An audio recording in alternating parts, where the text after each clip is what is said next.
जानते हो, जब इंसान अपनी दुआओं की कबूलियत के इंतजार में थकने लगता है,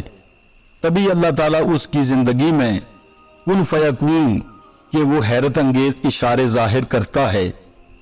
जो इसकी दुआओं की कबूलियत और बेशुमार खुशियों का बायस बनते हैं। मेरे रब ने खुद कुरान में इन निशानियों को कुछ खास जगहों पर वाज़िया फरमा दिया कि वो कौन खुश नसीब हैं जिनकी दुआएं अर्श से मोजज़ात के दर खुलवा देते हैं। कुरान खुद कहता है कि वो अल्लाह ही है जो तख्लीक का मंसूबा बनाने वाला और उसका नाफिज करने वाला है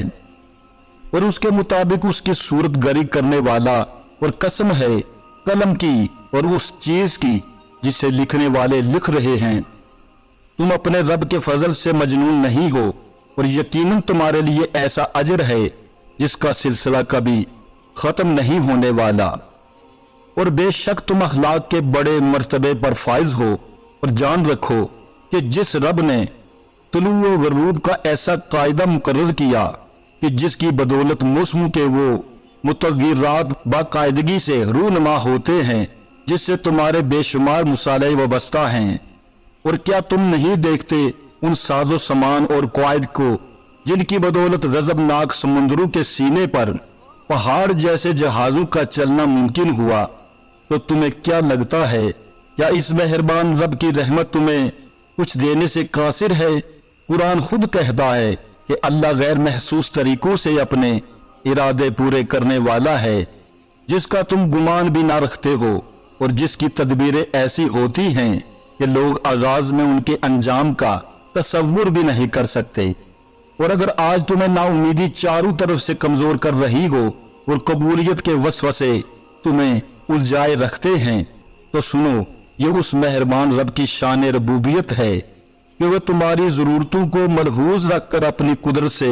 वो इंतजामात करता है जो न सिर्फ तुम्हें दुनियावी कामयाबियां अता करती हैं,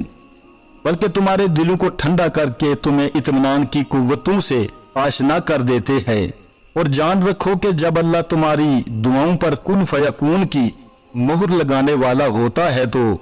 ये चार हैरत अंगेज इशारे जरूर जाहिर करता है, जिसमें एक इशारा तो ये भी है कि जब तुम दुनिया में हर तरफ के कामों में रहने के बावजूद किसी न किसी शक्ल में उसका जिक्र करना शुरू कर दो, तो ये उस बात का एक वाज़िह इशारा है कि अल्लाह तुम्हारी दुआ को शर्फ कबूलियत बख्शने वाला है। कुरान खुद कहता है कि अल्लाह अपने नूर की तरफ से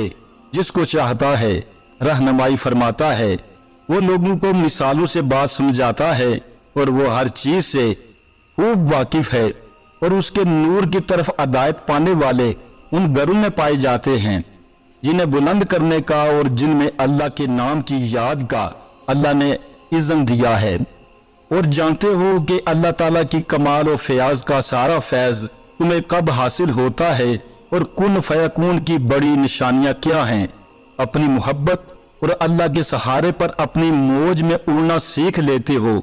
और अपना ईमान किसी और के बेड़ चढ़ाने के बजाय अपनी आजत रवाई के लिए अल्लाह ही के आगे हाथ हिलाते हो, तो वो रहमान हवाओं को तुम्हारे मुआफिक बनाकर तुम्हारी अरूज और इर्तिका के लिए वो हैरान कुन असबाब फराहम करता है, जो तुम्हारी दुआओं को कबूलियत का सबब बनते हैं। अल्लाह कुरान में खुद तुम्हें इसका इशारा दे रहा है, और यही कि इंसान को तो वही मिलता है जिसके लिए वो मोहब्बत करता है,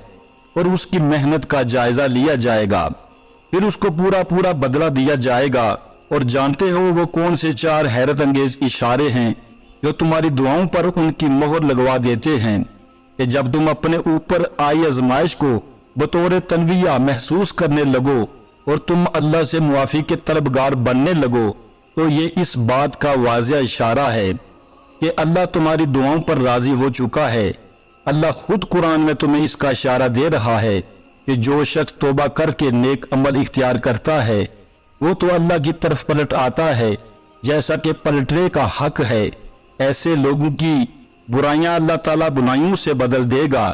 और वो बड़ा गफूर और रहीम है।